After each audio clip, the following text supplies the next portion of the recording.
Depuis 2016, quand je ferme les yeux, je vois un monde qui s'écroule. Je vois des citoyens déçus. Je vois la rage, je vois le mépris, je vois la haine, je vois la violation des droits de l'homme. Je vois un pays qui tout doucement court vers le précipice. Je vois l'insulte, le mépris de la vie humaine. Quand je regarde l'histoire, je me dis que ne rien faire serait insulter la mémoire de ces martyrs, de ces hommes pour qui l'indépendance du Cameroun est aujourd'hui un gâchis. Et toi, que représente le Cameroun à tes yeux?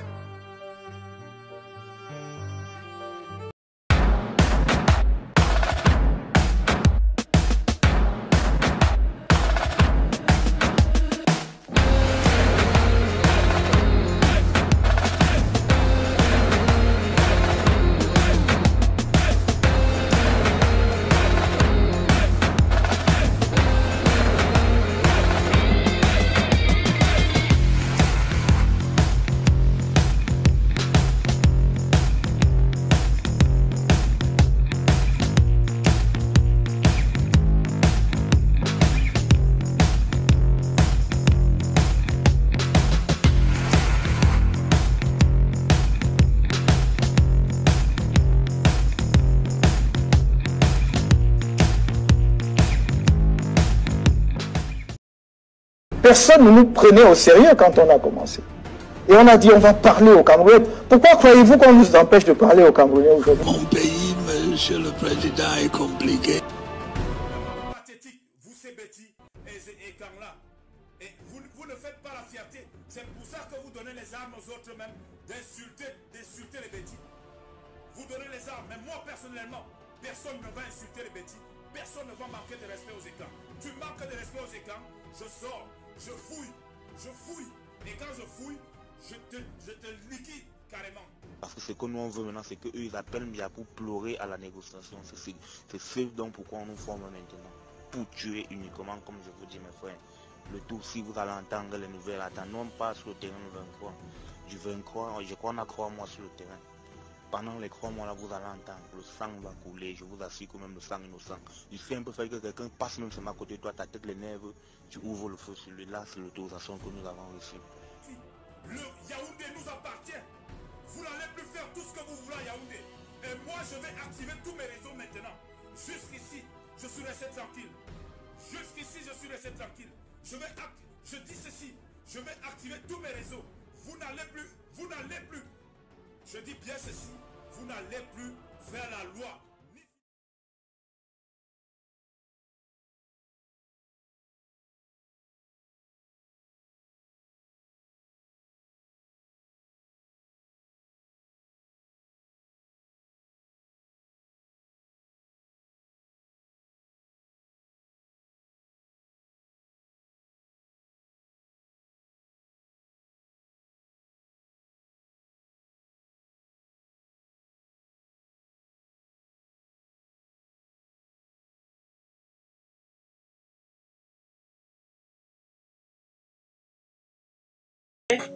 Grand Saint-Désir, je vous connais. Je dis, ben, tant mieux.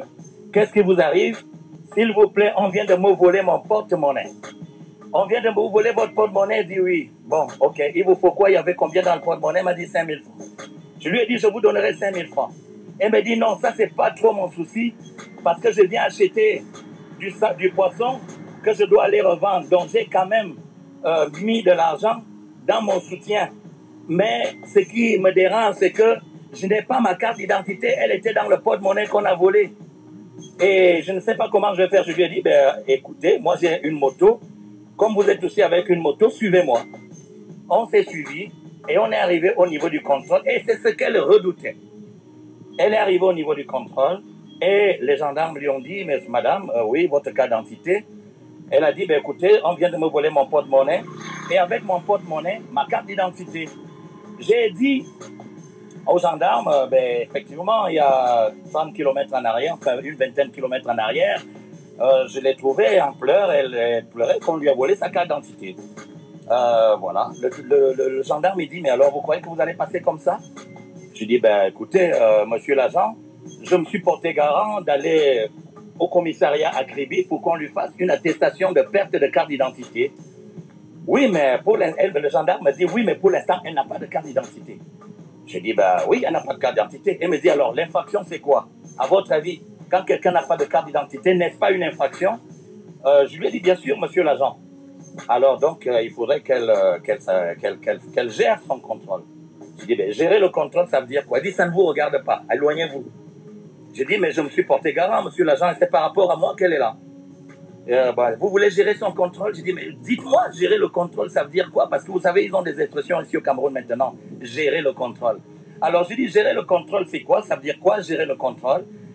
Il me dit, mais si vous n'avez rien compris, allez, foutez le camp. Il me dit, avec mon mototaxi, qui est mon frère d'ailleurs, il me dit, allez nous attendre là-bas, vous deux. Allez, partez d'ici, allez nous attendre là-bas. On reste avec elle. Bon, ben, on a fait 3 pas pour respecter quand même l'autorité qui nous parle. On a fait 3 pas, on s'est parti de là. Et puis on était toujours là. Il dit non, allez encore plus loin. On a dit non, mais là ça va. On est avec elle, on ne va pas l'abandonner là. Et le monsieur lui dit, ben, vous n'avez pas votre carte, qu'est-ce qu'on fait? Ben, la femme lui dit, mais écoutez, moi je suis en train d'aller là-bas. Il dit non, vous devez laisser quelque chose. Je dis, mais... Et là, quand j'ai entendu ça, je reviens. Il dit, mais vous voulez qu'elle vous laisse quoi? Mais on vous a dit d'aller attendre là-bas. J'ai dit, mais non. Je reviens.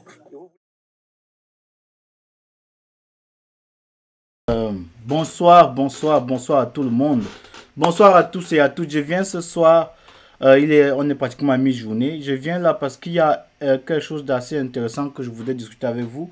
C'est assez préoccupant, assez préoccupant. Donc c'est quasiment un flash spécial que je voulais partager avec vous ce soir. Donc déjà, merci à tous ceux qui sont connectés. On va faire un live assez bref, donc n'hésitez pas de vous connecter. Connectez-vous, partagez l'information très vite fait. Comme ça qu'on se retrouve avec le maximum de personnes. Alors, le flash que je vais faire ce soir avec vous, c'est pour vous faire savoir qu'il y a près de 2756 jeunes Camerounais qui sont aujourd'hui enténaillés par le système camerounais. À l'heure où je vous parle, l'heure est grave. Je vous dis que l'heure est grave parce qu'il y a des Camerounais dont l'avenir est privatisé par le Cameroun. Je vous parle de près de 2756 jeunes pris en otage par le gouvernement camerounais encore. Donc, il y a les frères du Nord qui ont commencé des mouvements. Bonsoir à toi, bonsoir à toi, Mamel Lydie Kokam. Bonsoir à tous ceux qui viennent de nous rejoindre. Partagez ce live. Il faut que l'information passe.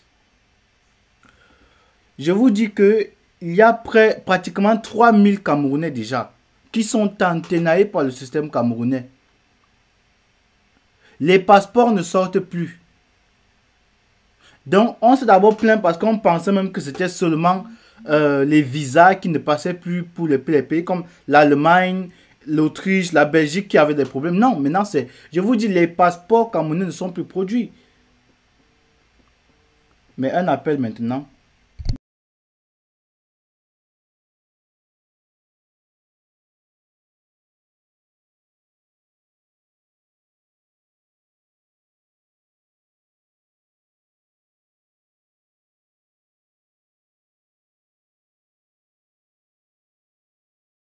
Donc, je reviens. Rebonsoir à tous ceux qui viennent d'arriver. Prenez la peine de partager cette information parce que c'est assez intéressant, c'est assez grave. Je vous dis, à l'heure où je vous parle, il y a près de 3000 jeunes Camerounais qui ont été mis, comment dire, dont l'avenir est juste stocké comme ça par le gouvernement camerounais. Et je crois que ça peut marcher ce genre de choses. Il faut qu'on commence à battre le pavé. N'attendons pas qu'il soit tard. N'attendons pas qu'il soit tard. Je vous dis, près de 3000 Camerounais sont à l'heure où je vous parle au Cameroun, ont payé peut-être déjà 3 fois plus que ce qu'ils ne devraient payer. Et ne sont pas en possession de leur passeport. Ils ne peuvent pas voyager. On leur demande la première fois, on leur demande l'argent du passeport. Ils payent une fois. D'autres ont payé des passeports express qui n'ont pas toujours eu jusqu'à aujourd'hui. Je ne parle pas de 100 personnes. Je vous parle de près de 3000 Camerounais.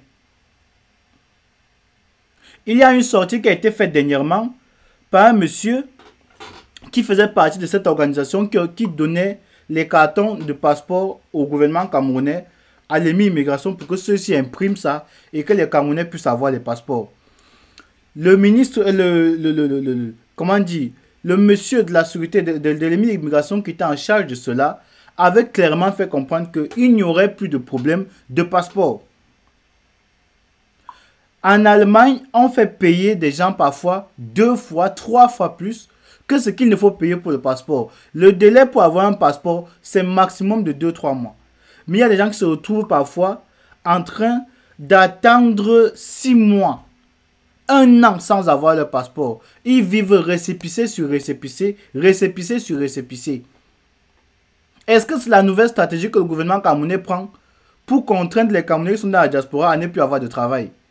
Ils savent pertinemment que en limitant la production des passeports, ils mettent les Camerounais qui vivent dans la diaspora dans des problèmes. En limitant la production des passeports, ils mettent les Camerounais qui sont au Cameroun dans des problèmes parce que ceux-ci ne peuvent plus sortir. Alors il y a beaucoup de personnes qui sont au Cameroun, qui sont entrées au Cameroun, qui ont des problèmes, mais qui ne peuvent plus sortir du Cameroun parce qu'ils n'ont plus de passeport. Et on ne vous donne aucune excuse, on ne vous donne aucune explication.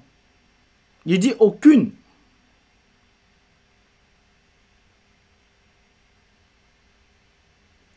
Je vous dis, vous partez au Cameroun en vacances, vous ne pouvez plus rentrer chez vous parce que votre passeport est périmé et le Cameroun n'est pas capable de vous produire un passeport en 3 mois, 4 mois. Mais ce n'est pas sérieux. Il y a des étudiants au Cameroun qui doivent commencer le nouveau semestre bientôt. Ils n'ont pas de passeport. Il y a des Camerounais qui sont en diaspora qui doivent prolonger leur séjour dans bientôt. Ils n'ont pas de passeport. Il y a des Camerounais qui font dans le business, qui ont eu la présence d'esprit de garder leur nationalité camerounaise et ne sont pas capables aujourd'hui de faire des voyages d'entrepreneuriat. Ils ne peuvent pas aller à des meetings, ils ne peuvent pas aller à des conférences. Ils ne peuvent rien faire parce que sans le passeport, leur séjour est critique. Alors, est-ce que c'est un crime de vouloir être Camerounais aujourd'hui? Est-ce que c'est un crime d'aimer son pays? Est-ce que c'est un crime? Quand on vous parle d'incompétence du Cameroun, mais les gens ont l'impression parfois qu'on est en train de blaguer. Vous avez l'impression qu'on est en train de blaguer quand on vous parle des incompétences du Cameroun. Voilà une incompétence flagrante. Voilà l'économie du Cameroun qui va encore prendre un coup. Vous ne pouvez faire aucune transaction internationale quand vous n'avez pas votre passeport. Vous ne pouvez pas faire le business quand vous n'avez pas votre passeport. Mais à part ça, on a des personnes, tout un ministre, comme Jean de Dieu Momo, qui se donne le privilège même de confisquer les passeports des gens. Il y a des artistes camerounais, quand on dit qu'on les boycotte, il y a des gens qui viennent nous raconter du n'importe quoi parfois. Eux, pour leur projet de passeport, ils vont à l'immigration, le même jour ils ressortent avec un passeport neuf. Mais il y a des Camerounais qui se battent chaque jour parce qu'ils veulent que le Cameroun ait un nom, parce qu'ils veulent que le Cameroun soit compétitif, mais eux, ils n'ont pas le droit d'avoir des passeports. Est-ce que vous comprenez un peu l'importance même que le passeport a? Le passeport, comme son nom l'indique, c'est ce qui vous permet de passer les ports, les frontières internationales. Mais on est en train de condamner les Camerounais. Les Bayamselam, par exemple, qui sont censés aller vendre de l'autre côté, dans des pays à côté limitrophes du Cameroun, là, eux, ils font comment? Ces femmes font comment? Ces messieurs qui exportent des marchandises, qui importent des marchandises, ils font comment?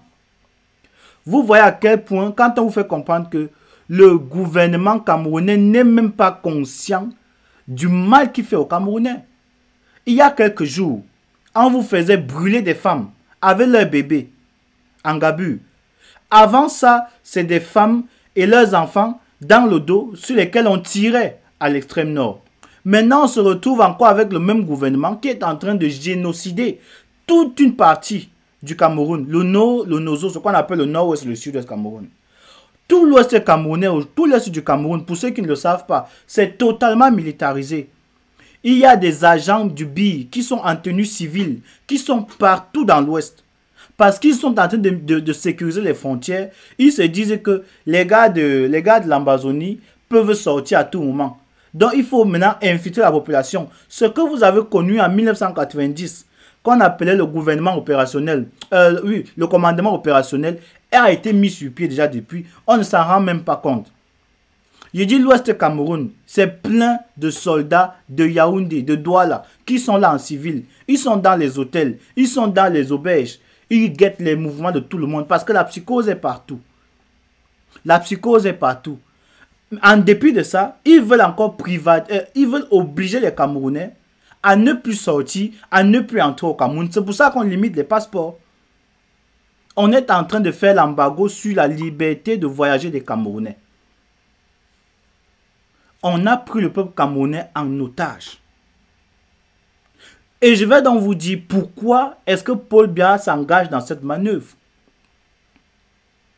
Il s'engage dans cette manœuvre parce que les forces françaises sont en train de se rapprocher du Cameroun, les forces armées.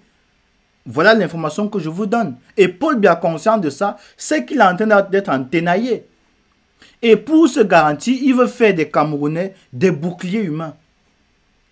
En les empêchant de sortir. En les empêchant d'aller ailleurs. Parce qu'il a rendu le Cameroun invivable. Les gens qui veulent fuir par l'eau, par les routes, on leur dit non, c'est pas la voie. Allez prendre les visas. Maintenant, vous partez prendre les visas, le passeport, le Cameroun ne vous donne plus. Mais est-ce qu'il y a même de la dignité? Est-ce qu'il y a encore de l'humanité? Est-ce qu'il y a encore de l'humanité dans les cerveaux de ces dirigeants-là? Des messieurs comme Paul Biya, à qui on a donné le pouvoir dans les années 80, avec un espoir, sont en train aujourd'hui de génocider la population camerounaise. À l'heure où il y a des maladies, des virus tels que le virus Corona, qui sont en train d'être les priorités dans le monde, nous au Cameroun, on est en train de se demander comment est-ce qu'on peut même réussir à évacuer les Camerounais si jamais un virus comme Corona arrive au Cameroun. Vous ne pouvez pas sortir parce que vous n'avez pas de passeport. Les enfants qui ont voulu faire l'école, vous faites l'école, vous avez par exemple des résultats qui vous permettent peut-être d'aller dans les grandes universités, aller compétir pour l'intelligence camerounaise comme on dit. Vous ne pouvez plus sortir parce que vous n'avez pas de passeport. Mais pendant ce temps, on a des personnes comme Brenda Biya qui peuvent se pavaner partout dans l'univers, boire, fumer comme elles veulent. On a la famille par exemple de Franck Biya à Paris avec son enfant qui sort chaque soir, dépense au moins 5 000 € dans les bars. On a des Camerounais à qui on a privé l'électricité, qui n'ont même pas la capacité d'étudier. Dans des villages au Cameroun, on lit avec la bougie. Parce que ce n'est même pas toutes les familles au Cameroun qui ont la possibilité dans les villages de s'acheter une lampe tempête. Je dis la simple lampe tempête qui coûtait 550 francs à l'époque. Aujourd'hui, vaut dans les 4 000, 5 000 francs. Le simple kilo de riz qu'on achetait au Cameroun avant à 75 est déjà dans les presque 500 francs. Peut-être qu'il y a plus même aujourd'hui. La boîte de sardines qui coûtait 150 francs, aujourd'hui, Dieu sait à combien c'est devenu. Le lait qui servait à atténuer la douleur des gens qui travaillent de 6h à 6h, comme par exemple ceux qui travaillent à Ndawara, à Bamenda. Ndawara, c'est un village qui a été créé par un ponte du pouvoir parce que quoi, il est soutenu par Paul Biya. Dans son entreprise, il y a au moins 1000 Camerounais qui travaillent. Ils n'ont pas le droit de sortir. Ndawara, imaginez-vous un village avec un portail. Un village avec un seul portail. Où on entre et on sort. Ils n'ont pas le droit de sortir. Ils travaillent dans des plantations de thé. Ils vous produisent le thé de 6h à 6h. Ils n'ont même pas le droit de mettre un masque. Ils meurent des maladies les plus infâmes du monde. Sous le regard des Camerounais. Sous le regard des milliers de journalistes. Sous le regard des milliers de personnes qui vous disent que ils se battent pour la justice. Madame Kawala, laissez M. Kamto aller en Ndawara porter plainte à son propriétaire. Voilà des endroits où les Camerounais sont en train de mourir chaque jour. Mais on ne veut même pas permettre aux jeunes enfants qui se battent avec des bougies, des lampes tempêtes. Et ce qui est phénoménal au Cameroun, c'est que les populations qu'on a longtemps martyrisées, les populations qu'on a longtemps affamées, qu'on a longtemps traumatisées par la famine, par l'ostracisation, par le tribalisme, le népotisme, sont celles-là, ces populations-là, qui sont en train de porter le drapeau du Cameroun aujourd'hui. Regardez dans la diaspora. Ce ne sont pas les gens du Nouzo qu'il y a ici. Regardez dans la diaspora. Ce ne sont pas les Bamileke et consorts qu'on a ici. C'est parce que ces personnes sont marginalisées au Cameroun qu'elles sont obligées de sortir.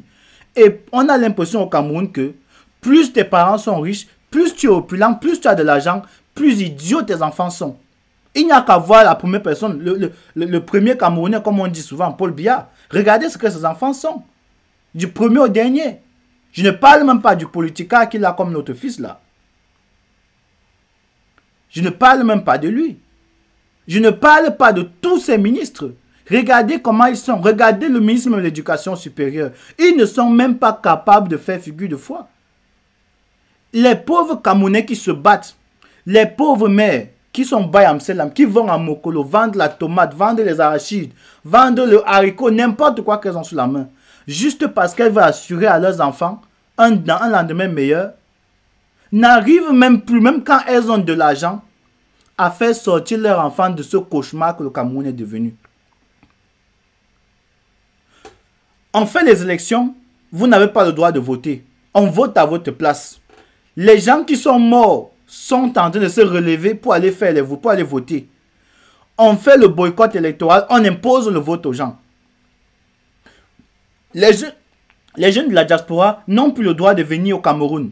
Pourquoi? Parce qu'ils ont dit ce qu'ils pensaient. Au Cameroun, maintenant, ceux à qui on demande de se lever et de manifester n'ont même plus le droit de sortir du Cameroun. Ça veut dire que Paul Biya a décidé que maintenant, vous allez sauf que caler au Cameroun.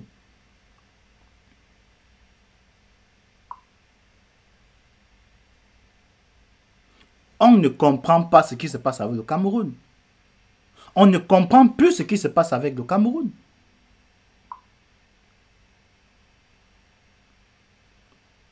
On ne comprend plus rien. D'une part, on dit qu'on veut aider les étudiants à s'améliorer. On donne les ordinateurs Paul Biya aux étudiants. Mon ordinateur, je l'ai vendu. Je n'aime pas toucher ça de mes mains. Je n'aime pas voulu toucher à ça. On vous donne des ordinateurs d'une part. On dit qu'on veut que vous soyez meilleur, que vous soyez compétitif. D'autre part, on vient encore vous bloquer les routes. Chaque année que Dieu crée, il y a un budget qui est alloué pour les ambassades du Cameroun, de la diaspora. Ces ambassades ont des missions bien établies à entretenir des relations étroites avec les Camerounais de la diaspora, respectivement dans les pays où ils sont installés. Mpaye, l'ambassadeur du Cameroun qui est à Berlin, vous donnez votre argent, vous attendez, vous n'avez pas votre passeport. Il faut payer le timbre. On paye le timbre en Allemagne. Vous payez le timbre. Après le timbre, il faut payer l'enveloppe. L'enveloppe dans laquelle on va mettre votre... Pour ceux qui sont en Allemagne, venez confirmer si on comprend la sorcellerie dans laquelle on se trouve. Après avoir payé le timbre, vous devez payer l'enveloppe dans laquelle on va introduire votre passeport, pour lequel vous avez déjà payé une somme faramineuse. Après avoir payé ça, on vous oblige, même quand votre passeport sort, de vous déplacer, peu importe où vous êtes dans l'univers, vous devez encore vous déplacer pour vous rendre à l'aéroport, à l'ambassade, pour prendre votre passeport, pour lequel vous avez payé, et le timbre pour qu'on envoie votre passeport chez vous dans votre maison, et l'enveloppe pour qu'on envoie ça chez vous, et les frais d'envoi pour qu'on envoie ça chez vous. Mais vous payez encore le train. Si vous êtes par exemple dans le sud comme moi, vous allez payer le train. Vous avez fait au moins 8 heures de route pour aller récupérer votre passeport à Berlin et revenir encore chez vous, aller et retour. Parce que ce n'est que comme ça que ça fonctionne. Mais encore si c'était comme ça et que vous ayez même votre passeport, je vous dis qu'à l'heure où je vous parle, c'est grave parce que dans la diaspora, en Allemagne particulièrement, tous ceux que je connais qui ont demandé les passeports n'ont pas leur passeport jusqu'à aujourd'hui. Je dis qu'ils n'ont pas leur passeport jusqu'à aujourd'hui. Certains ont demandé leur passeport après les cases de l'ambassade. Avant les cases de l'ambassade, on leur a dit qu'il y avait les cases de l'ambassade, ils devaient attendre pour que les passeports sortent plus tard. Mais à l'heure où je vous parle, leurs passeports ne sont pas encore sortis. Mais où en est-on? De quoi est-il question? Est-ce que c'est donc... Il faut donc que les Camerounais abandonnent la camerounité? Il faut qu'on devienne tchadien maintenant, qu'on devienne tous maliens? Est-ce qu'il faut qu'on devienne sénégalais, burkinabé maintenant aujourd'hui? Si je dis ça, on va me dire que j'exagère. Voilà quelqu'un par exemple qui vous dit ça fait 2 ans qu'il attend son passeport, qu'il ou elle attend son passeport. Dans un pays où on veut être compétitif, on vous parle d'émergence à l'horizon 2035. Mais j'ai l'impression que c'est du vampirisme à ciel ouvert. Donc, encore pour ceux qui veulent comprendre, les journalistes qui travaillent avec certains journalistes, il y a une enquête qui a été ouverte par rapport à ces passeports-là. On est en train de vouloir faire une enquête par rapport à cette affaire de passeport et on est engagé à aller jusqu'au bout. On veut comprendre réellement ce qui se passe derrière cette affaire de passeport. Et pour tous ceux qui veulent coopérer, rendez-vous sur la page TGV de l'info. Vous aurez là-bas des contacts, des personnes avec qui vous pouvez discuter par rapport à ça. Et on va trouver, on veut des personnes qui peuvent, témoigner. On veut des personnes qui vont nous apporter des témoignages permettant de mettre la lumière, de faire de la lumière sur cette affaire au Cameroun. Parce que ça ne peut pas continuer comme ça. On ne peut pas prendre l'avenir des Camerounais de cette façon. On a l'impression qu'au Cameroun, on ne respecte même plus la dignité humaine. Il y a des Camerounais qui sont malades. Les antirétroviraux, j'avais parlé de ça ici. Je vous avais dit que la subvention du Cameroun en ce qui concerne les antirétroviraux avait diminué. Parce que le Cameroun ne respectait rien. Le Cameroun ne respectait rien dans le domaine international. Les antirétroviraux aujourd'hui sont en pénurie au Cameroun. Les malades de VIH sont condamnés au Cameroun. Il y a pénurie d'antirétroviraux. Tout ça pourquoi? Parce qu'on a à la tête du gouvernement quelqu'un qui s'entête à rester président, même si tous les Camerounais meurent jusqu'au dernier. Vous croyez que ça en laissant mourir tous les Camerounais, qu'il est capable de laisser vivre sa femme elle-même? Non. S'il y a moyen de la tuer, il va la tuer. Elle-même, si elle trouve moyen de le tuer, elle va faire pareil. On est dans un gouvernement, dans un pays qui est devenu totalement sataniste. Comment on peut condamner? On vous amène à l'hôpital. L'hôpital est le lieu où on est censé vous soigner, où vous êtes censé recouvrer la guérison. Mais c'est dans ce lieu que l'armée pour laquelle vous payez, l'armée que vous financez avec vos taxes, avec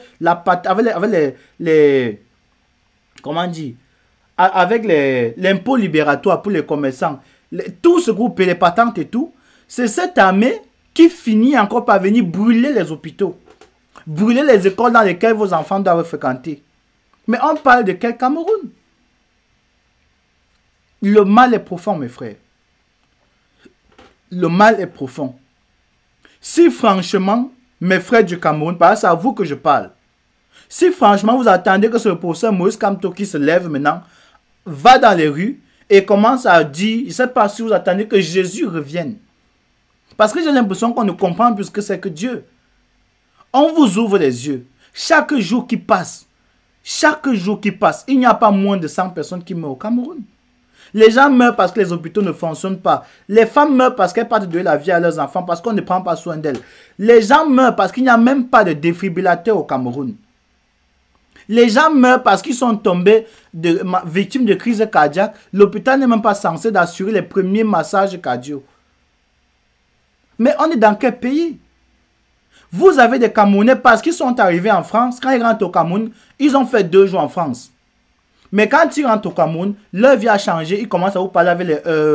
moi, quand j'étais à Bordeaux, quand j'étais à Marseille... Mais parce que pour eux, ils ont l'impression que comme ils ont touché la France, ils sont devenus des immaculés, ils sont devenus des illuminés. Parce qu'ils ont vu un pays qui avait pris le temps de se construire. Mais vous croyez qu'au Cameroun, on ne peut pas se construire? Vous croyez que qui va venir construire le Cameroun, ce n'est pas vous qui faites le premier pas? Même Macron vous a dit que le Cameroun ne va se libérer que de lui-même. Le professeur Moïse Kamto, président élu comme vous dites, quand vous dites président élu, est-ce que vous savez même ce que ça signifie président élu?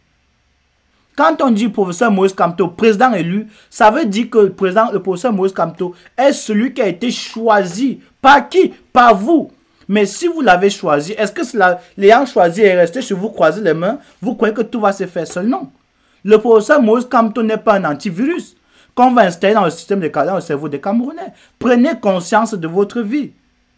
Commencez à les étudiants normaux dans un pays normal, dans un pays sensé, dans un pays où le cerveau fonctionne, ce qu'on appelle raison. Un homme est raisonnable. J'ai entendu quelqu'un faire un live vous disait que le raisonnement, il définissait le raisonnement de n'importe comment. Les hommes raisonnables, Ça veut dire les hommes qui ont une capacité d'utiliser leur raison dans le milieu dans lequel ils vivent ne peuvent pas vivre dans un pays comme le Cameroun et se lever le matin, aller vaquer à leurs occupations n'importe comment. Mais on a l'impression qu'au Cameroun, c'est la normale qui est devenue normale. Vous parlez de zombification, j'ai même peur qu'on soit même pire, on soit même aller plus loin que la zombification. Parce que les zombies, eux au moins, c'est quand il y a quelque chose de mal, ils savent quand même que nous tous, quand même, on est zombies, même de par l'odeur. Ils savent qu'ils ne peuvent pas. Vous n'allez jamais voir un zombie attaquer un autre zombie. Jamais de la vie. Vous n'allez jamais voir un zombie attaquer un autre zombie. Mais au Cameroun, vous vous plaignez de Paul Biya. Quelqu'un se lève pour attaquer Paul Biya. C'est encore vous qui venez le tuer. Mais c'est le vampirisme à ciel ouvert que je ne sais pas ce qui se passe dans la tête de mes frères camerounais. Pendant que nous on se bat ici à parler, pendant qu'on se bat à souffrir de ce qui se passe au Cameroun, parce que quand on voit ce qui se passe au Cameroun, ça fait souffrir de l'intérieur. Est-ce que vous croyez qu'un Camerounais normal peut aller au travail, se mettre à travailler à l'aise, assis dans son bureau tranquille, alors qu'il sait ce qui se passe au Cameroun? Vous avez des messieurs qu'on appelle des promoteurs en Europe. Leur travail, c'est de se faire de l'argent. Peu importe ce qui se passe au Cameroun, ils invitent des artistes à venir prester. Ils invitent des gens à venir prester. Moi, je vous dis ici solennellement, le monsieur qu'on appelle Barat, je n'ai rien contre lui. Mais je vous dis, si l'Allemagne était dans son plan, qu'il laisse, qu'il passe à autre chose. Qu'il passe à autre chose. Je vous dis, avec Steve Fa, ces messieurs, on ne joue pas avec le cerveau des Camerounais parce qu'on a quand même une capacité de penser. Je vous dis encore, la dernière fois que j'ai reçu sur cette antenne, quelqu'un qui avait fait le Cameroun, du Cameroun en Europe à pied, vous a dit que même en route, tout le monde confirmait la capacité des Camerounais à utiliser leur tête. Ça veut dire que le Camerounais moyen, l'âge moyen au Cameroun en 2017, c'était 19 ans. L'âge moyen, c'était 19 ans. Vous comprenez que le Cameroun, c'est un pays jeune, frais, avec de la matière grise, de la substance. Tous ces jeunes au Cameroun, je dis, au Cameroun, on a une majorité qui a au moins un CEP. Je dis au moins un CEP. Ça veut dire que presque tous les Camerounais savent écrire leur nom. Je dis presque tous les Camerounais savent écrire leur nom. Ça veut dire quoi? Presque tous les Camerounais savent lire et écrire. Dans un pays aussi intellectualisé que le Cameroun, il n'y a pas un individu qui comprend que le professeur Kamto n'est pas celui qui va venir être le leader révolutionnaire. C'est un leader politique. Mais trouvez-nous un leader révolutionnaire derrière lequel on va se mettre. Il faut que les Camerounais aujourd'hui comprennent qu'on a besoin d'un leader de la révolution camerounaise dans la partie francophone. La révolution francophone va commencer quand?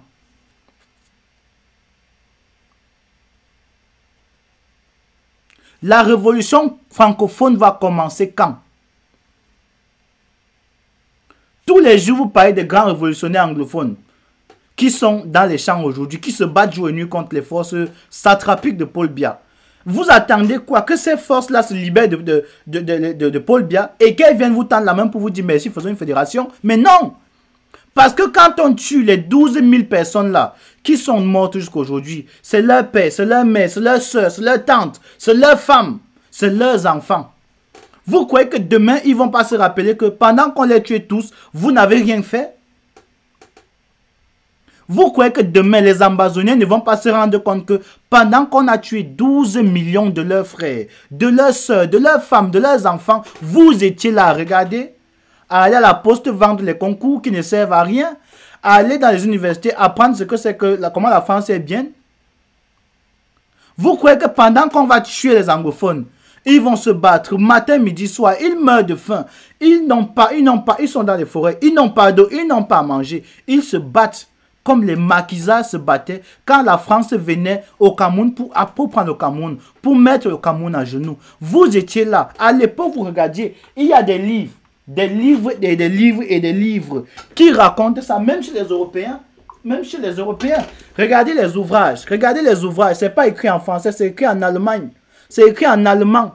Ça raconte l'histoire de l'Afrique. Comment on a mis des stratégies sur pied pour mettre l'Afrique à genoux. C'est écrit dans vos livres à l'étranger, au Cameroun. Vous n'êtes pas capable de comprendre aujourd'hui que tant que le noir ne se met pas avec un autre noir, ils ne peuvent jamais dépasser. Ils ne peuvent jamais dépasser leurs problèmes.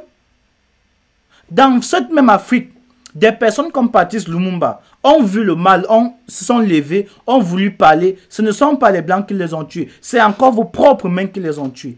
Aujourd'hui, si Paul Biya sort et vous apprenez que le professeur Maurice Kamto est mort, a pas dit ouais ça, mais qu'est-ce que je vais faire? Ouais, il est mort, ça, ouais. Vous allez faire quoi?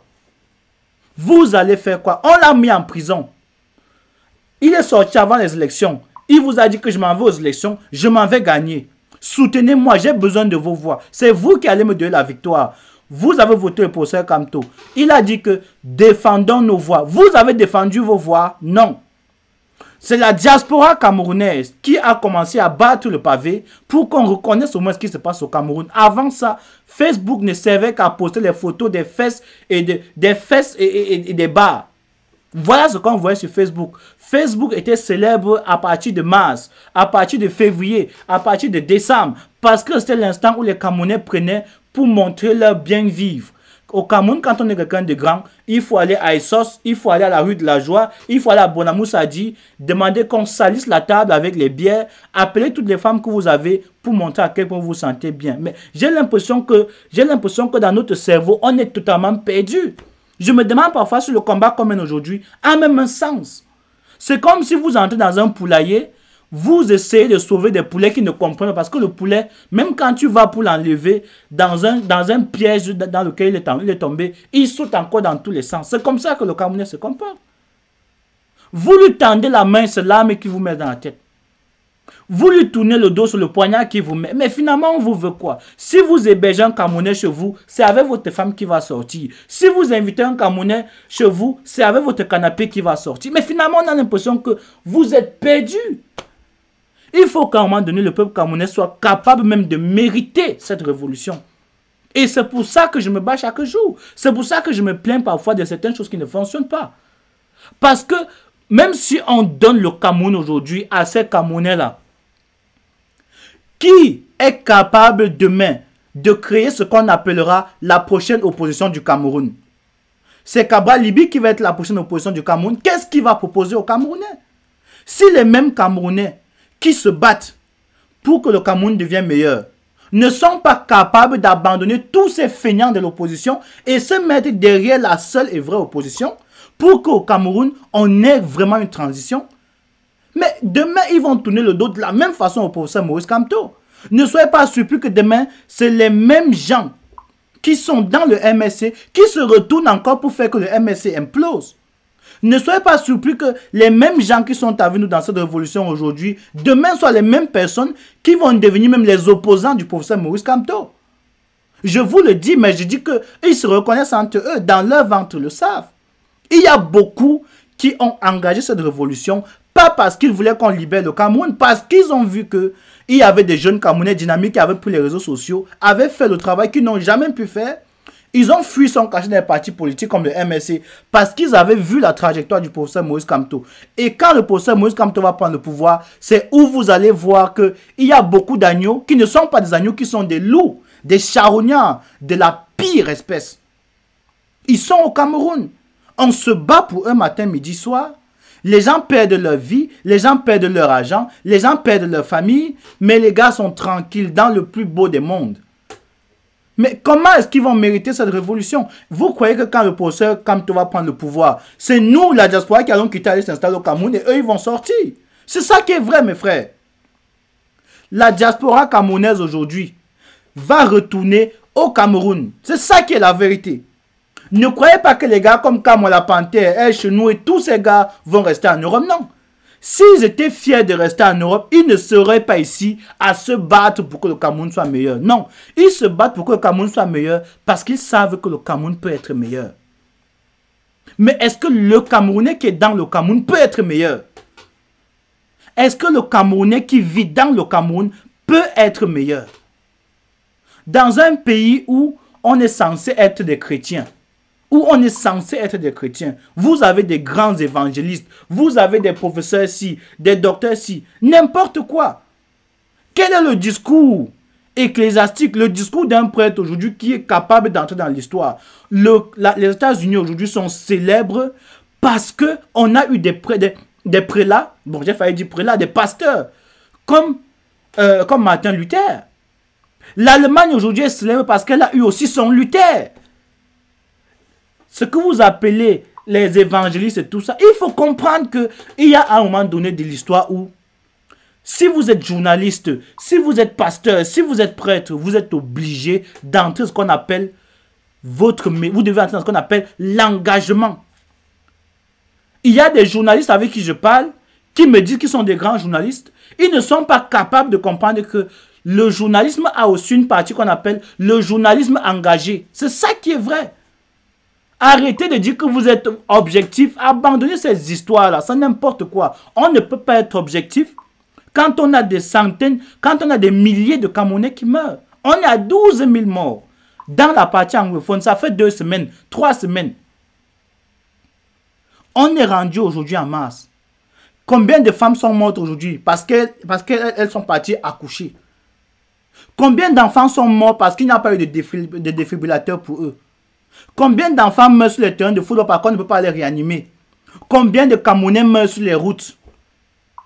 Combien de Camerounais meurent dans la mer? Combien de Camerounais meurent sur les routes, dans le désert? Combien de Camerounais meurent cachés parce qu'ils souffrent le martyre? Mais qu'est-ce que le gouvernement camerounais vous apporte? Je ne sais pas dans quel genre je sais pas dans quel genre de traumatisme on vous a mis. Je ne sais pas dans quel genre de traumatisme on vous a mis.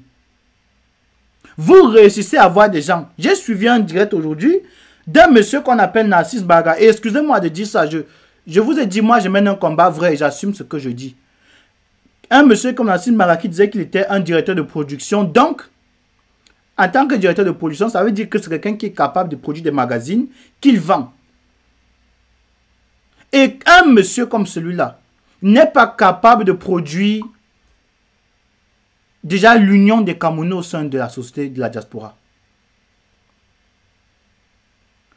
Mes frères camerounais, que vous soyez Boulou, Betty et Wondo, on s'en fout à un moment donné.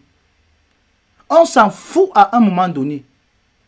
Parce que si vous n'êtes pas capable de laisser les intérêts de votre vente pour vous concentrer sur l'essentiel qui est le Cameroun, je ne dis pas le Cameroun, je ne dis pas le Cameroun de vos intérêts. Parce que là où le Cameroun est en train de partir, j'ai entendu les propos de Grégoire Ona qui disait que si les choses ne vont pas dans leur sens, c'est possible que le Cameroun devienne un espace invivable pour les Bamileke. Et c'est vrai. Parce que la France, avec ses gars, sont en train de vouloir livrer une guerre sans merci aux Bamileke. Et vous allez avoir honte d'avoir insulté des personnes à un moment donné qui ont compris à des années-lumière avant vous quelle était la vraie direction du combat. Ne croyez pas qu'aujourd'hui, dans cette révolution que nous avons engagée, il n'y ait pas une velléité affirmée contre les Bamileke. Je peux vous dire, et je mets n'importe quel intellectuel ici à défi de me prouver le contraire.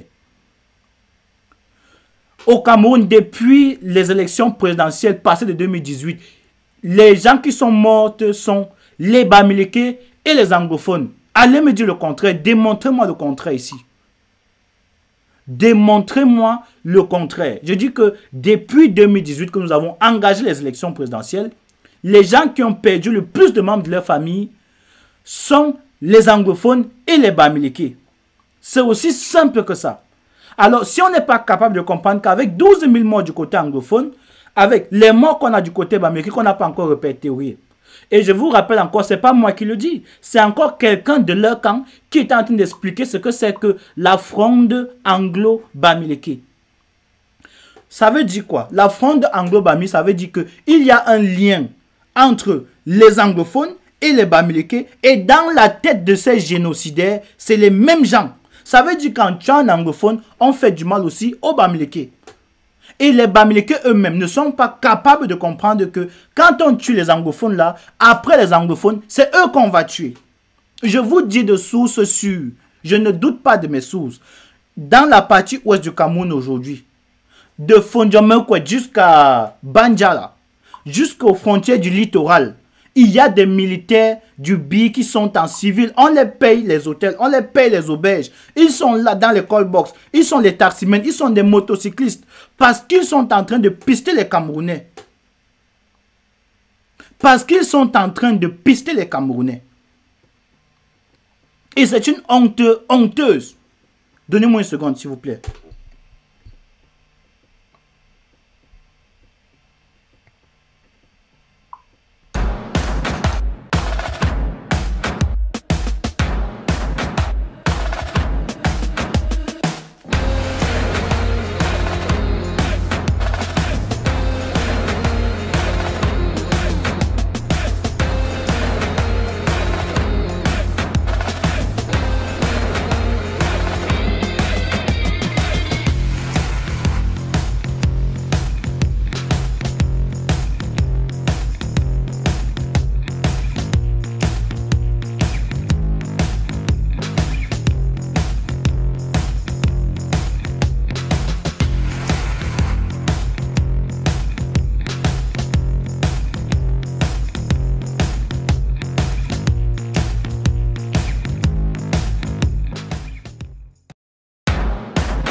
Désolé, je suis de retour. J'ai reçu un message là de la cellule de communication. Ce qui est bizarre, c'est que ces idiots ne savent même pas qu'entre nous, les combattants, on cause.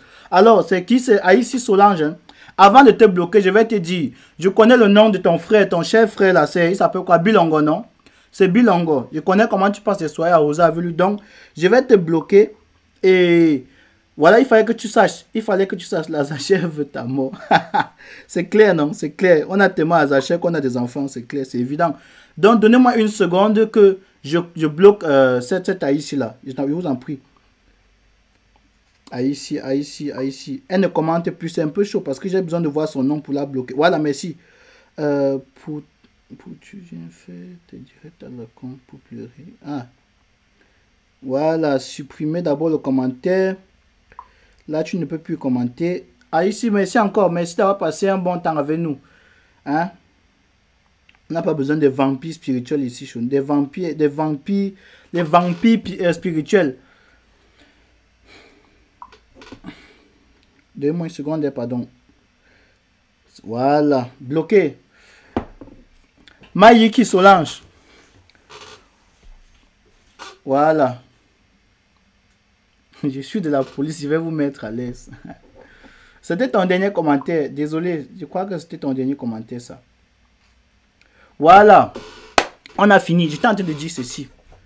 J'ai commencé cette émission en vous rappelant que le Cameroun est en train de se préparer à recevoir des forces de NATO, de l'OTAN, pour le dire en français.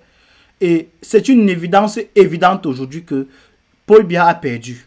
Mais parce qu'il a perdu, il veut sacrifier les Camerounais. Et la question que je vous posais la dernière fois qu'on a fait un live, c'est de savoir comment est-ce qu'on va se comporter vis-à-vis des Sardinats. Et vous vous rendez compte que les gars ont tout perdu et ils sont en train de vouloir sacrifier totalement le Cameroun.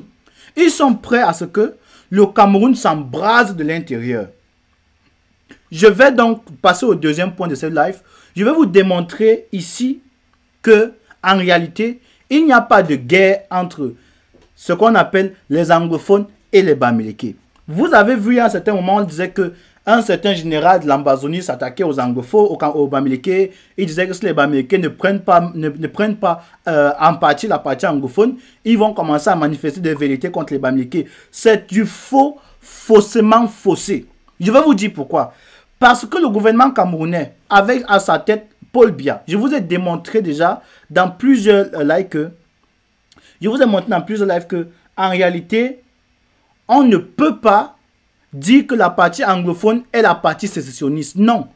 Un intellectuel cohérent comprendrait que c'est le gouvernement de Paul Biya qui est sécessionniste vis-à-vis de la partie anglophone. Je vous avais donné un argument simple. C'est que dans un état de droit, l'armée n'intervient que dans ce qu'on appelle l'extraterritorialité. Ça veut dire que l'armée n'agit qu'en dehors des frontières de l'État. Il n'y a que dans des cas particulièrement particuliers que l'État vient parfois se joindre aux forces de gendarmerie. Dans le cas des pays francophones, calqué sur le modèle français où il y a la gendarmerie qui est une force paramilitaire, c'est-à-dire entre l'armée et la police. C'est pour ça que c'est une force qui est particulièrement juridique parce qu'eux, ils écrivent des papiers. La gendarmerie est la partie pensante des forces de l'ordre. Et quand il y a maintenant un déficit numérique, quand il y a moins de soldats quelque part, dans ce cas spécifique, on peut envoyer des gendarmes parce qu'ils ont une formation de militaires. On ne peut jamais envoyer la police faire la guerre parce qu'ils n'ont pas cette capacité. Ça veut dire quoi? La police travaille dans le pays et dans le pays, l'armée n'a pas raison de travailler quand la police existe. Si la police n'est pas là, elle peut prendre additionnellement certaines forces de la police juridique ou de la police judiciaire ou bien de la gendarmerie. Si ce n'est pas le cas, elle peut donc maintenant demander un service particulier au niveau du ministère de la Défense pour faire intervenir les forces spéciales, le GSO, la CENI et tout ce que vous connaissez comme force spéciale. Mais jamais le corps armé ne peut agir à l'intérieur d'un pays. Ce n'est pas moi qui le dis. Allez lire ce que c'est que la politologie. Vous saurez comment on reprend les forces dans un état. On appelle ça les forces de cohésion. Et au Cameroun, on a réussi à faire intégrer dans la tête des Camerounais qu'on peut envoyer le billet à Minifem, aller attaquer les voyous. On peut envoyer le billet à Tinga, aller massacrer les gens. On peut prendre un élément de l'armée, on envoie par exemple ce Stevie, on dit va tuer son frère. On peut prendre un élément du billet, on l'envoie n'importe où d'aller tuer les gens. Dans la tête des Camerounais, c'est normal. Le premier Camerounais qui porte plainte au billet va devenir riche. Je vous donne un tuyau. Je dis le premier Camerounais qui porte plainte au billet va devenir riche. S'il veut des preuves, qui prennent seulement l'image des gars qui ont tué les femmes, les Maliens là, les Maliens qui détestent tellement le Cameroun, qui tuent les femmes même là, comme le ministère nous avait fait savoir. Prenez seulement ça comme référence, portez plainte à ces gens, vous allez devenir riche. Personne au monde ne peut les défendre. Je vous dis, personne, ça s'appelle des crimes de guerre.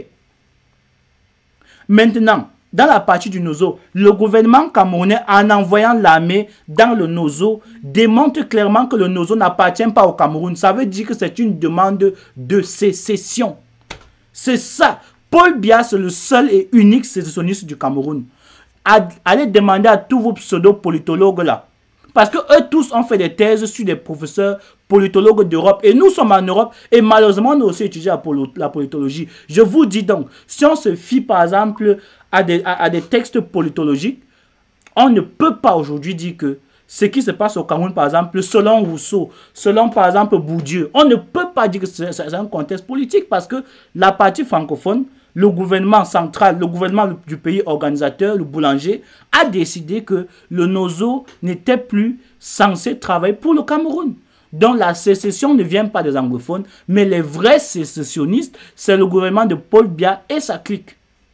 Et une fois que je dis ceci là, vous comprenez maintenant, parce que cette partie a été coupée du Cameroun et considérée comme n'étant pas du Cameroun, on a militarisé la partie ouest Cameroun pour empêcher que ceux qui sont dans le Nozo puissent sortir, passant par l'ouest, pour venir à Douala, à Yaoundé, pour faire valoir ce que de droit. On a militarisé l'ouest Cameroun. Ça veut dire quoi? En mots simples. Ça veut dire que le gouvernement camerounais sait que la partie, le Grand Ouest, quand il dit le Grand Ouest, c'est les anglophones et les bamileke, sont des vrais problèmes pour la stabilité de la corruption, du vol, du pillage, du népotisme, du tribalisme. Il faut absolument s'en défaire. On a neutralisé cette région-là. On l'a neutralisé. Parce que si on fait une élection sérieuse au Cameroun, même une voix, Paul Biya n'aurait pas. Même sa femme ne peut pas le voter. Donc, ils savent qu'il faut donc militariser pour faire peur aux gens. Et c'est cette peur-là qui est tellement grave aujourd'hui que les Camerounais, les Bamileke, ne sont même pas capables de dire la vérité qu'ils subissent un génocide. Il s'agit d'un génocide. Est-ce que vous voulez qu'on appelle, si aujourd'hui, le professeur Kamto vous dit qu'il y a 12 000 morts dans la partie anglophone du Cameroun, comprenez que les mêmes agences, les instituts comme l'Institut camerounais d'analyse des statistiques qui est basé à la Cité Verte, qui est censé faire un travail qualitatif et quantitatif là-dessus, ne va jamais rien dire. Pourquoi? Parce que les chiffres des Bamileke qui sont morts, qui sont torturés, qui sont encore en prison jusqu'à aujourd'hui, il y en a encore des dizaines et des dizaines qui sont en fou, qui sont torturés matin, midi, soir, parce qu'ils se sont levés pour soutenir le professeur Maurice Kamto. Quand on vous donne des vrais chiffres, vous allez voir à quel niveau le génocide est profond. Et quand quelqu'un a ces chiffres-là, il ne peut que parler de génocide. On vous a dit depuis des années, ce n'est pas nous, ce n'est pas moi qui le dis. Ce n'est pas moi qui le dis. Allez lire les livres, par exemple, de l'autre, de Deltombe. Vous verrez Michel Deltombe, vous verrez dans son livre sur le Cameroun, un génocide au Cameroun, le génocide de la France. C'est des années et des années plus tard que le président Hollande vient confirmer que oui, vraiment, il y a eu un génocide bamileke au Cameroun. Mais plus tard, quand on va vous dire que, en réalité, après la crise post-électorale de 2018 au Cameroun, il y a eu des milliers de Camerounais bamileke qui ont été tués, vous direz que non, ce n'est pas vrai. Je vous dis, au Cameroun, on est dans un pays où il y a quelqu'un qui est arrêté, qui est en prison, son avocat vient le défendre et on prend son propre avocat, on le met en prison avec lui. Ça ne dérange personne. Ça ne dérange personne. À l'heure où nous sommes, il y a près de 3000 Camerounais qui ont payé leur passeport et parmi eux, il y a des passeports express qui n'ont pas été payés. Il y a des passeports express qui ne sont pas remis jusqu'à aujourd'hui. Ça ne fonctionne plus. Le Cameroun ne fonctionne plus. Le gouvernement est mort. Le gouvernement du Cameroun s'est limité à étudier. Mais si les Camerounais ne sont pas capables de comprendre que les forces du BI sont diminuées, et même si elles n'étaient pas diminuées, le Cameroun c'est 28 millions d'habitants en réalité. Je dis en réalité, laissez les sondages, les pseudo-sondages qu'on fait dans les quartiers, où on regarde une tête, on dit que bon, on suppose que tu as 2 enfants ou 3 enfants. Non. Si les Camerounais sortent, seulement ceux de Yaoundé, il n'y a pas une force armée qui peut les empêcher d'aller droit au but. Il n'y a pas une force armée qui peut les empêcher d'aller droit au but.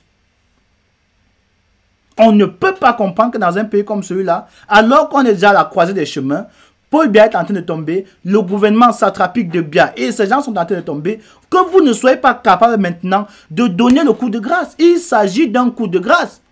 Si le peuple camerounais se lève maintenant à l'heure où je vous parle, toutes les institutions internationales vont ouvrir les yeux sur le Cameroun. Les pays qui avant ne parlaient même pas du Cameroun sont en train de faire des spéciales, des flashs spéciaux sur le Cameroun. Parce que la situation camerounaise est grave. Le dernier défenseur du Cameroun, qui était la France, est en train de tourner le dos. Quand le président Emmanuel Macron dit déjà à Mondo Vision que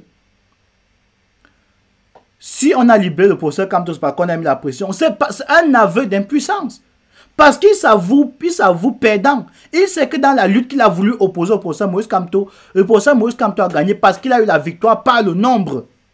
Voilà les demi-pourcents qu'il a eu là. Voilà les demi-pourcents. C'est pour ça que quand quelqu'un ne connaît pas manipuler les chiffres, il va vous dire que 32 gigas égale à 500 gigas. C'est comme ça que dans la tête de Paul, ça fonctionne. Si 2 Camerounais l'ont voté pour lui, ça suppose que c'est tout le Cameroun qui l'a voté. Mais maintenant, l'opinion internationale sait exactement que le professeur Maurice Kamto est le vrai président du Cameroun. Et je vous ai dit que le 12 de ce mois, je vais tenir une conférence à Munich. Pour ceux qui sont à Munich, venez-y. Venez-y. Où on va parler du Cameroun. On sera avec des professeurs, on sera avec des éminents professeurs quand même qui connaissent la situation africaine. On parle quand même avec des professeurs qui sont des spécialistes dans la question africaine. Et nous tous, dans nos discussions, jusqu'à aujourd'hui, personne n'a réussi à me convaincre que le professeur Kamto n'est pas la personne qu'il faut. Si on refait une élection au Cameroun aujourd'hui, il n'y a pas match. À moins qu'ils essaient de trouver un stratagème, parce qu'ils ont voulu installer ça en disant que le professeur Maurice Kamto, c'est ce que Paul a proposé, que le professeur Maurice Kamto organise les élections. Mais on sait tous que d'après la constitution du Cameroun, qui est, je crois, l'article 4 ou 5, je peux me tromper, l'article 5 qui dit que normalement, s'il y a une élection anticipée, ou bien une élection pendant une vacance présidentielle, ce qu'on peut faire, c'est que le dauphin va organiser l'élection, mais ne sera pas lui-même candidat à cette élection.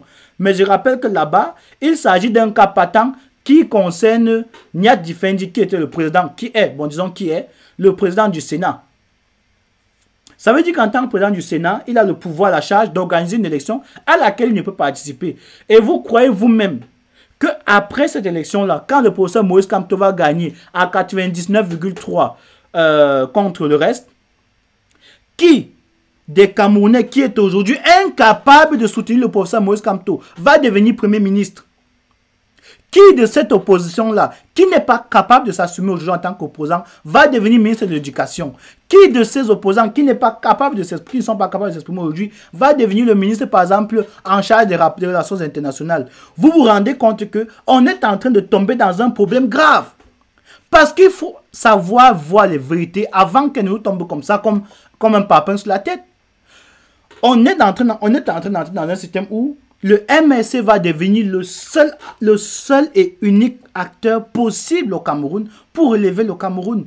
On aura donc massivement le MSC dans les partis politiques, au Sénat, au Parlement, dans les mairies, dans les préfectures, dans les sous-préfectures. Mais comment? C'est pas possible, c'est pas bien, ce n'est pas bien. Ce n'est pas bien. Il faut que l'opposition camerounaise comprenne que la politique que vous faites, ce n'est pas de la politique, c'est du charlatanisme, c'est du vampirisme. C'est pour ça que l'autre jour, j'expliquais ici que ceux qui tombent sur ce cadre-là sont des gens qui ne connaissent rien en politique. Parce que cette dame est en train de montrer aujourd'hui que demain, elle peut représenter une opposition par rapport à une certaine opinion. Que cette opinion soit vraie ou fausse, c'est une opinion. Et je vous rappelle que les partis politiques ne sont que des centres d'opinion. Ça veut dire que c'est comme des clubs de football. Vous allez voir Messi et Ronaldo vont être les pires ennemis du monde. Mais demain, si le club Barcelone achète par exemple ou bien loue les services de Ronaldo, ne me dites pas que Messi et Ronaldo ne vont pas s'embrasser quand Ronaldo va marquer un but. Ne me dites pas qu'ils ne vont pas s'embrasser quand Messi va marquer un but. Mais devenez un peu sérieux dans vos cerveaux. C'est une affaire d'opinion. Mais si aujourd'hui, les gens qui sont dans le RDPC, qui sont dans l'opposition, hormis le RDPC, ne sont pas capables de comprendre que il faut qu'on crée la prochaine classe politique du Cameroun, mais c'est que moi-même, je suis 1000 fois meilleur politicien que vous tous. Parce que avec ma petite tête, je suis capable de comprendre que demain, toute l'opposition camerounaise est bonne pour la poubelle, et qu'il faut renouveler la politique camerounaise. Ce ne sont pas quand même les gens Djenga qui vont venir faire l'opposition face à Maurice Kamto. Mais soyons sérieux. Mais soyons sérieux. Regardez un monsieur comme Jean de Dieu Momo. Vous croyez que Jean de Dieu Momo peut gagner une élection contre moi? Il faut, honnêtement, même si on lui donne le milliard, on fait une élection avec un peuple camerounais qui est capable d'écouter un message. On dit qu'on fait une élection à 2 tours. On fait un débat argumentatif avec des messieurs comme ceux-là. Mais ils vont avoir la honte de leur vie. Parce qu'ils vont se rendre compte qu'ils ne connaissent même pas ce qu'un enfant de 3e est censé connaître.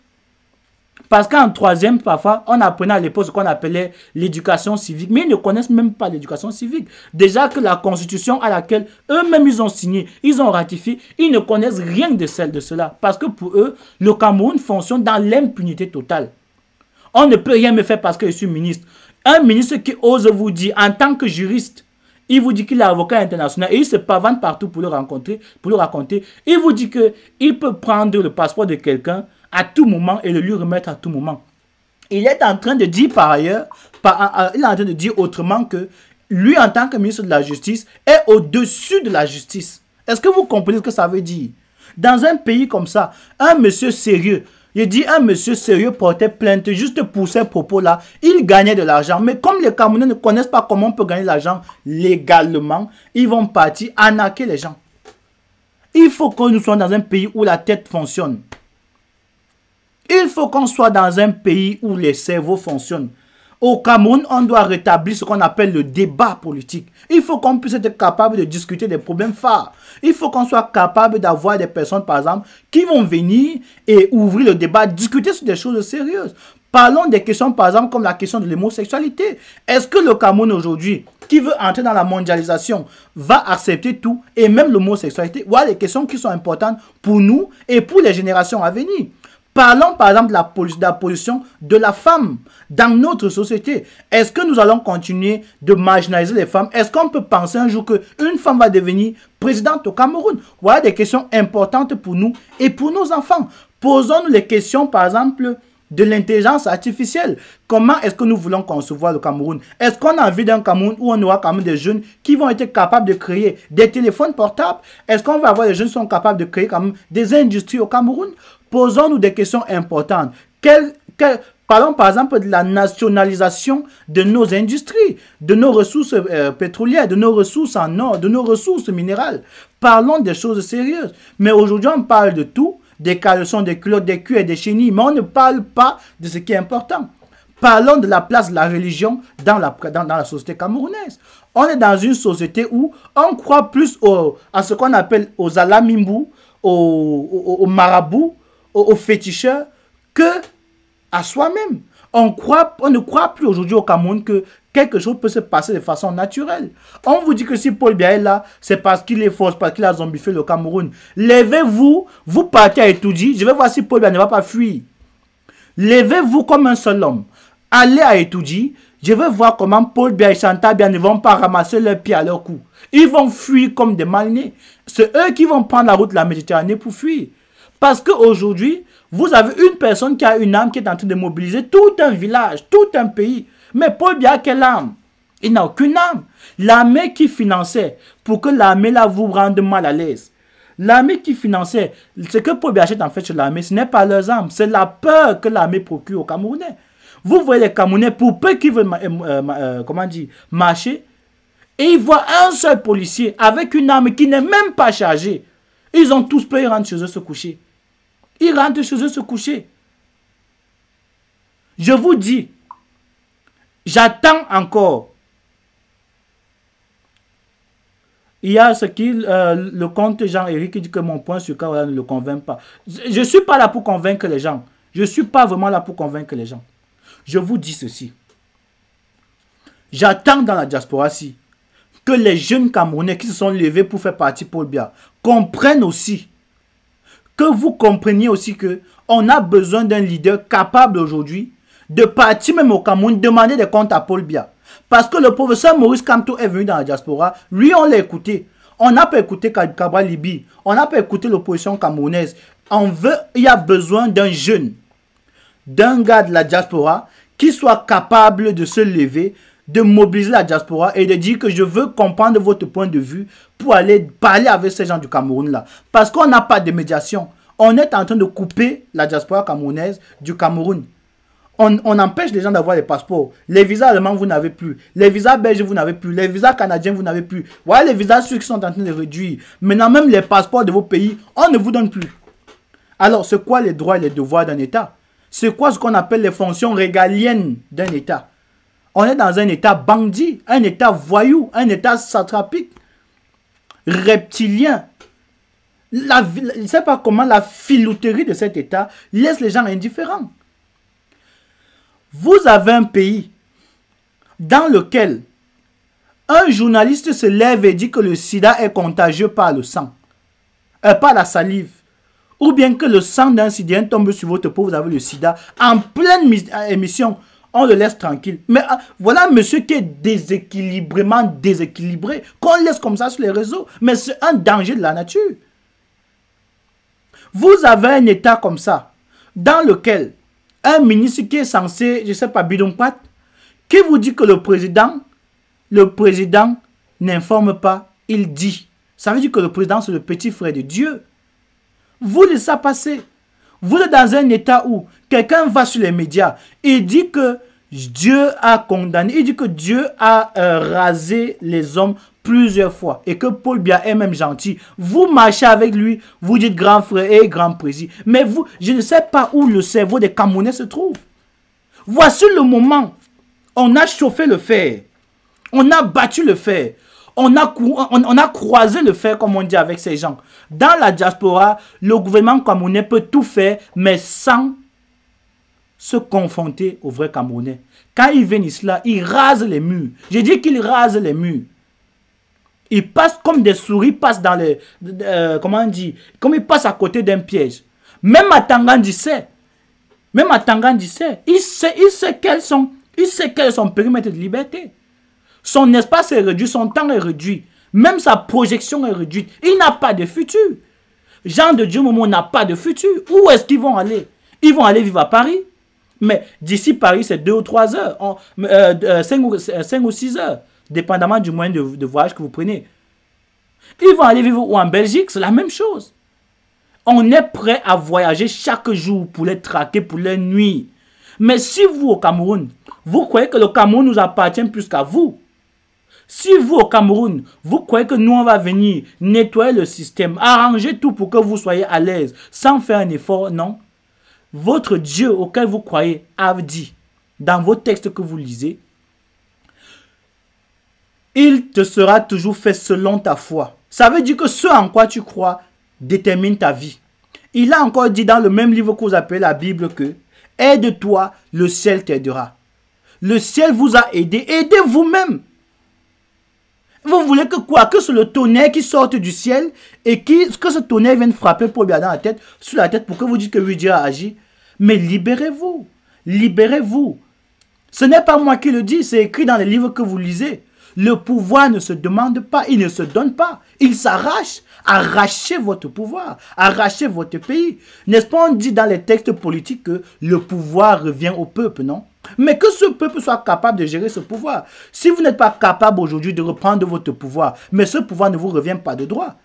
Moi, si mon héritage, c'est le bien de mon père, il n'y a pas un être humain sur terre qui va venir prendre ce qui me revient de droit. C'est pour ça que le peuple bamileke est le peuple le plus en danger aujourd'hui. Pourquoi? Parce que chez nous, on connaît ce que c'est que l'héritage. Et quand votre père vous laisse votre héritage, même si quelqu'un vous met en quarantaine et prend votre héritage, la tradition va le frapper. Ah oui, oui. La tradition va le frapper. Et il faut donc que les Camerounais comprennent que on doit protéger ça de telle sorte que les gouvernements à venir au Cameroun ne puissent plus faire n'importe quoi. Il faut que les jeunes Camerounais qui sont dans la diaspora soient capables de se mettre ensemble et de dire maintenant, même s'il fallait qu'on parte au Cameroun, qu'on parte nous tous au Cameroun, qui nous tue donc, mais qu'on dise qu'on ait fait quelque chose. Ça ne sert à rien de rester dans la diaspora. Moi, ça commence à me fatiguer à un moment donné. J'ai l'impression que le peuple camerounais qui est au Cameroun ne va jamais comprendre la hauteur du combat que nous menons aujourd'hui. Je vais vous dire un truc. Il n'y a aucun pays en Afrique qui ait engagé une révolution et qui, que plus tard, ne soit pas tombé dans une dictature. Je ne dis pas que le professeur Moïse Kamto va dicter. Non, écoutez-moi bien. Je vous dis encore, il n'y a aucun pays en Afrique qui ait organisé une révolution, qui ait fonctionné et qui plus tard n'est pas tombé dans une dictature. Dictature pourquoi? Parce que les gens sont paresseux. Dictature pourquoi? Parce que les gens sont feignants. Dictature pourquoi? Parce que les gens sont malhonnêtes avec eux-mêmes. Dictature pourquoi? Parce qu'il y a des trahisons. Dictature pourquoi? Parce qu'il y a l'incapacité de dire aux gens les vérités qu'ils doivent entendre. Et je vous dis les vérités que vous devez entendre aujourd'hui. La vérité est que le peuple camerounais au Cameroun doit lui-même fournir les efforts pour se libérer. La diaspora camerounaise a fait ce qu'elle pouvait. La dernière étape que la diaspora camerounaise puisse faire aujourd'hui, ou franchir aujourd'hui, c'est le sacrifice. Est-ce que vous, nos pères, nos mères, nos frères, nos sœurs du Cameroun, vous attendez qu'on se sacrifie pour vous aujourd'hui? Le professeur Moïse Kamto a sacrifié 9 mois de sa vie. À ces 9 mois de sa vie, ajoutez le stress, le traumatisme, les tortures qu'il a subies. À ça, vous voulez que toute la petite clique du Cameroun qui a pu s'échapper de cet enfer sur terre que le Cameroun est devenu, revienne encore au Cameroun pour faire face au gouvernement camerounais, toujours en votre nom. Mais vous n'êtes pas des éternels enfants. Vous n'êtes pas des enfants. Vous n'êtes pas des enfants. Tous les pays de la diaspora, tous les pays étrangers qui demandent la libération du Cameroun, qui demandent le départ de Paul Biya, vont demander un tribut plus tard. Vous avez vu Emmanuel Macron qui dit, il s'est à la poitrine aujourd'hui, disant que c'est lui qui a fait partie, qui a fait sortir le professeur Moïse Kamto de prison. Mais je vais vous dire qu'il ment, et il ment même très mal. Il ment même très mal. Parce que qu'il le voulait ou pas, le gouvernement camerounais était obligé de libérer le professeur Moïse Kamto. À quand le peuple camerounais va être capable de se taper la poitrine et dire que nous avons libéré notre peuple? Si nous sommes différents des Ivoiriens aujourd'hui, c'est parce que les Ivoiriens, même s'il faut le faire 100 fois, sont capables de descendre dans les rues pour aller revendiquer le changement. Quand vous allez le faire pour vous, les Camerounais? Je vais vous dire, le président Emmanuel Macron est en phase électorale et il prépare sa prochaine campagne électorale. Il sait que les prochaines personnes avec lesquelles il va dialoguer sont les personnes qui seront tous sauf Paul Biya, sauf du RDPC. Il faut qu'il arrange le climat pour ceux qui vont venir après lui, parce qu'il sait qu'il ne peut pas gagner les élections qui vont venir. Je vous dis une vérité, c'est une lecture froide et simple de la politique. Si certains ne sont pas capables de le faire, il faut qu'on vous le dise. Emmanuel Macron sait qu'il ne peut pas gagner les élections à venir. Mais parce qu'eux en France, ils ne se battent pas pour leur ventre. Ils se battent pour leur pays. C'est pour ça qu'ils veulent laisser les rapports entre la France et le Cameroun intacts. Ça veut dire quoi? La France a toujours été connue, a toujours joué le rôle de sauvetrice ou bien de sauveur des pays d'Afrique. Pourquoi? À travers ce qu'on appelle les relations franco-africaines. La France a toujours été vue comme la police de l'Afrique. Il faut qu'en partant, qu'il laisse ses relations intactes pour que le prochain président qui vienne ne tombe pas dans les mêmes dans les problèmes que Macron a eu parce qu'il ne voulait pas donner le pouvoir. Il ne voulait pas laisser que le professeur Moïse Kamto prenne le pouvoir. Comprenez le jeu politique. On parle là de géopolitique.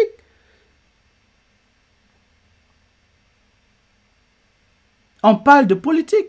Donc, comme il a vu ça, il veut que les relations soient intactes entre le Cameroun et la France. Donc, il sait que le prochain président va pouvoir négocier avec le professeur Moïse Kamto sans que les intérêts de la France ne soient perdus. C'est de ça qu'il est question. Je vous rappelle que Bolloré revendique près de 30 milliards au Cameroun. Ils veulent cet argent. Bolloré a encore incrusté, par exemple, à Kribi. On veut le faire sortir de Kribi. Ils savent que les intérêts de Bolloré sont importants en Afrique. Il faut l'installer partout en Afrique, dans les ports, pour contrôler ce qui entre et sort de l'Afrique. Ils ne sont pas fous. Si vous voulez acheter les armes passent par le port. Ils sauront ce que vous avez acheté. Si vous voulez acheter n'importe quoi, ça passe par les ports. Les Français ne sont pas idiots.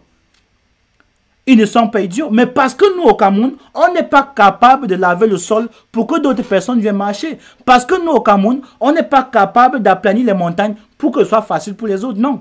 Si ce n'est pas nous-mêmes qui en profitons, on gâte tout. C'est ce qui se passe aujourd'hui au Cameroun. Et ces messieurs qui sont au Cameroun, ces dames qui sont au Cameroun, la décence voudrait même que tous les ministres démissionnent. Que tous les ministres démissionnent. Là, Paul Biya gère son gouvernement.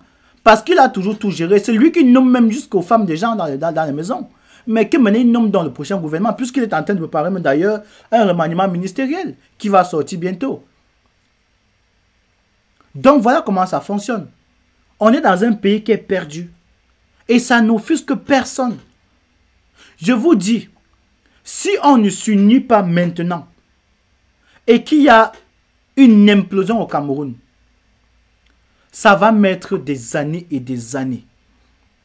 Ça va mettre des années et des années et des années. Parce qu'au Rwanda, il n'y a pas beaucoup de groupes comme au Cameroun. On parle de plus de 250 groupes culturels au Cameroun. C'est 250 façons de penser. C'est 250 façons de voir le Cameroun. C'est 250 façons d'interpréter le monde. C'est 250 paires de lunettes qui permettent de voir le monde. Imaginez donc que tout ce qui est un clash, comme Thomas Huntington, l'Américain, disait. Il y a un livre d'ailleurs à cet effet qui parle de clash of civilization, le clash des civilisations, qui explique la guerre que nous vivons aujourd'hui. À quelques égards quand même, on peut revenir là-dessus et débattre. Mais c'est un livre qui dit que la vraie guerre dans le monde n'est pas une guerre anodine, ce n'est pas une guerre seulement politique. Non, la vraie guerre d'abord est civilisationnelle. Il s'agit de quelle civilisation aujourd'hui? On est en train de se battre, pas pour prendre le Cameroun, mais on attend que les États-Unis, l'Allemagne, la France, la Chine, la Papouasie, Nouvelle-Guinée, les autres viennent prendre notre pays pour nous le remettre en main. Mais on est où aujourd'hui? On est où? Comment est-ce qu'on va être digne demain de dire à nos enfants, par exemple, que si notre femme nous aime, c'est parce que le voisin est venu soutenir notre maison?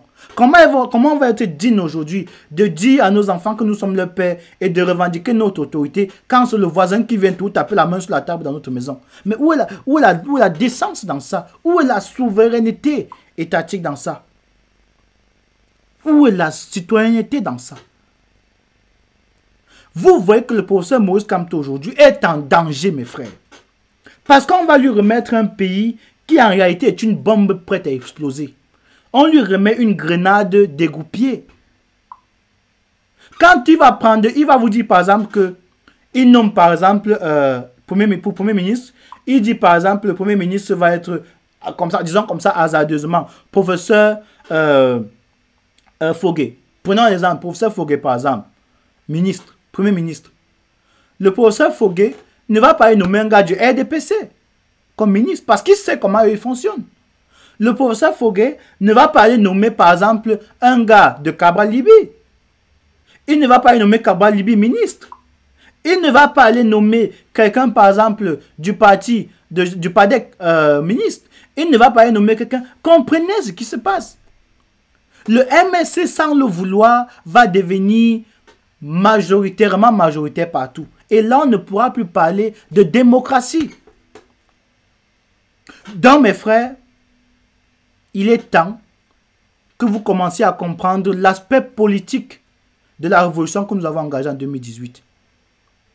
Ça veut dire que demain, des personnes comme Kamon la Panthère, des personnes comme Calibro, des personnes comme tous ces amis-là qui ont engagé cœur et sang dans cette révolution, soyez capables maintenant de polir votre image pour devenir des prochains leaders idéologiques au Cameroun. On a besoin de ça. Vous ne pouvez pas, vous ne pouvez pas vous battre comme vous êtes battus pour que demain, les momies, les créatures ou les créations du RDPC viennent reprendre les choses pour phagocyter lentement et sûrement le système pour lequel on aura travaillé. Il faut être capable, nous, de la diaspora. Non, on ne peut pas tous construire ensemble, mon frère. Ce serait la flèche. On ne peut pas tous construire ensemble. Je vais vous expliquer pourquoi on ne peut pas tous construire ensemble. Parce que dans ce Cameroun, il y a quelque chose qu'on dit en religion. C'est le père Léon qui le disait. Léon V, c'était un pape qui le disait. On peut pardonner, mais on n'oublie pas. On peut pardonner, mais on n'oublie pas. Ça veut dire que, expliquez-moi comment Jacques Famdongo, comment Atangandi peut construire le Cameroun, même si c'est le Cameroun fédéral. Expliquez-moi comment on peut introduire un monsieur comme Atangandi dans le Cameroun de demain avec les anglophones. On parle de 12 000 morts. Il faut avoir du respect. Il faut avoir du respect pour la douleur des gens. Il faut avoir du respect pour la souffrance des gens. Le respect pour la souffrance même de nos frères du Nozo nous impose d'écarter tous ceux qui ont génocidé le Nozo. C'est la logique simple. Je ne peux pas venir au deuil de ton père avec son assassin. Je ne peux pas venir au deuil de ta mère avec celui qui l'a violé. Je ne peux pas venir à l'hôpital te donner les fleurs avec celui qui t'a cogné avec sa voiture. Mon frère, mes soeurs, c'est du bon sens. C'est du bon sens. C'est du bon sens. Si on veut construire le Cameroun, on doit prendre des mesures d'abord restrictives. Et c'est ce que le président Ahidjo a fait à son époque en 1960. On lui a remis un pays qui ne fonctionnait que quand on leur frappait le bâton sur la tête. Parce que le colon le savait le faire. Le colon martyrisait les Noirs. Il martyrisait le Camerounais. Ils obligeaient même les Camerounais à chanter que... J'espère que vous connaissez l'ancien hymne national. Autrefois, tu vécu dans la barbarie. Et que peu à peu, il sort de sa sauvagerie et blablabla. Et le président Paul Biya a réussi à revenir modeler ça pour remettre dans la tête des Camerounais et leur faire croire que c'est un hymne national. C'est un hymne national qui n'a rien à voir avec le Cameroun. Au Cameroun, berceau de nos ancêtres, n'importe quoi. Remplacer Cameroun par Machevi. Oh, Machevi, berceau de nos ancêtres, ça passe. Oh, Bamenda, berceau de nos ancêtres, ça passe. On n'a rien de personnalisé au Cameroun. C'est pour ça qu'on dit que ce monsieur n'a rien apporté. Vous voyez qu'aujourd'hui, on ne peut pas construire avec tout le monde. Parce qu'il y aura des jalousies. Il y a des gens qui ont juré que tant qu'ils vont vivre, un Bamileke ne peut pas être président au Cameroun.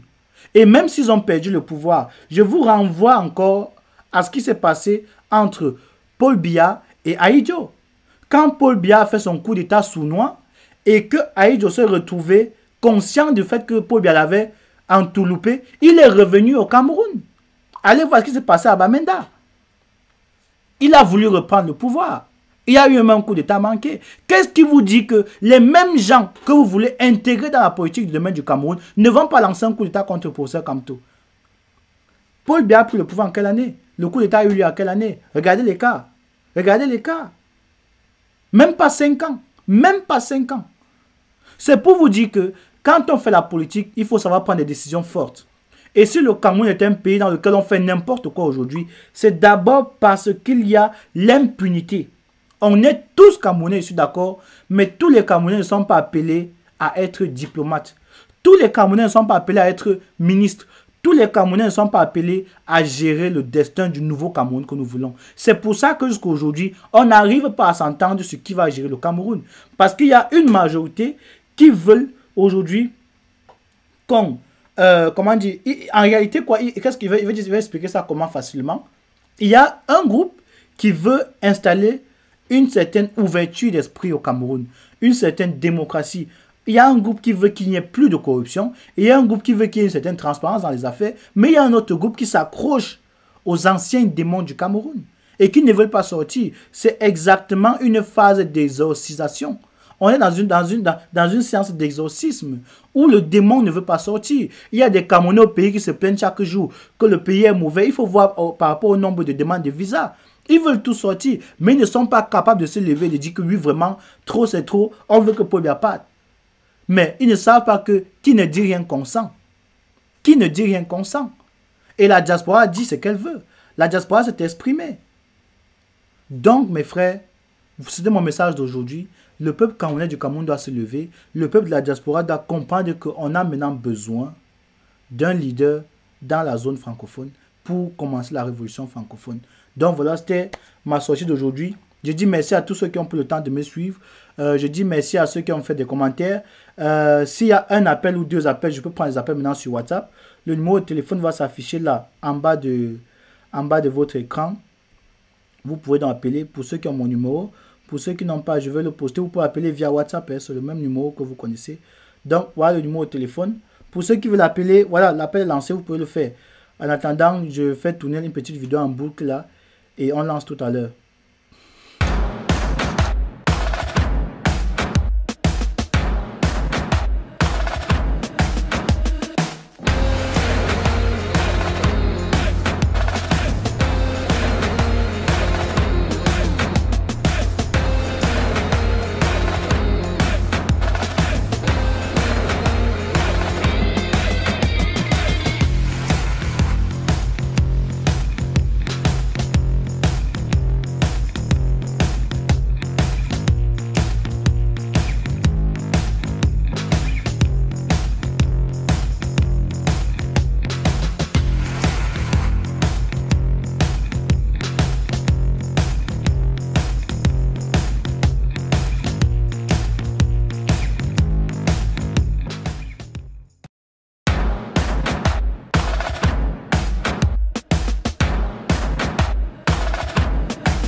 Ok, donc on va donc se dire au revoir. On se retrouve certainement on se retrouve une autre fois.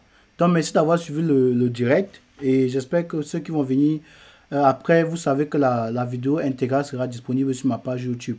Page à laquelle je vous invite d'ailleurs à vous abonner. Prenez-vous bien, portez-vous bien.